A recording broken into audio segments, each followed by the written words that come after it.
আজকে আমি বানাবো দই বড়া। আমাদের এখানে দই বড়াটা ভীষণ বানানো হয়, প্রত্যেক লোকে ভীষণ ভালো খায়। উড়িষ্যায় ভীষণ চলে দই বড়া, সকালে রাস্তায় বিক্রিও হয়, পাওয়া যায়। আজকে দই বড়াটা বানানোর জন্য সব রেডি করেছি।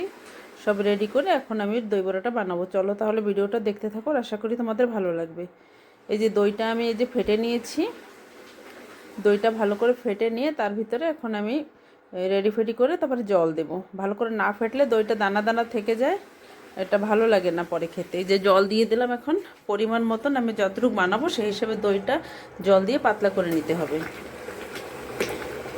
পাতলা করে না নিলে দই বড়াটা ভেজবে না।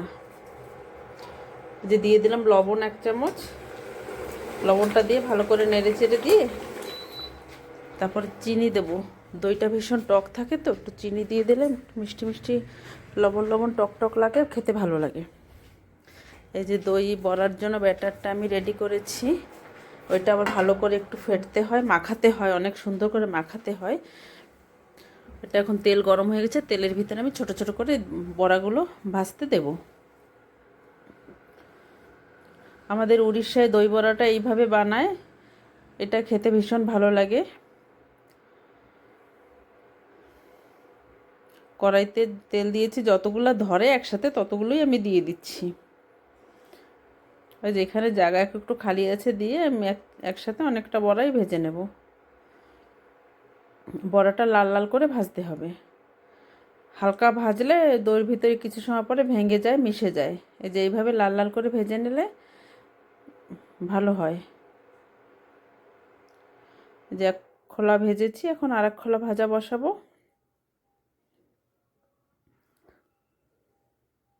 তেলটা বেশি গরম করে দেওয়া যাবে না, হালকা গরম করে তার ভিতর দিতে হবে। বেশি গরম করে দিলে এই বড়াগুলো পুড়ে যাবে, উপর থেকে ভিতরে কাঁচা থেকে যাবে।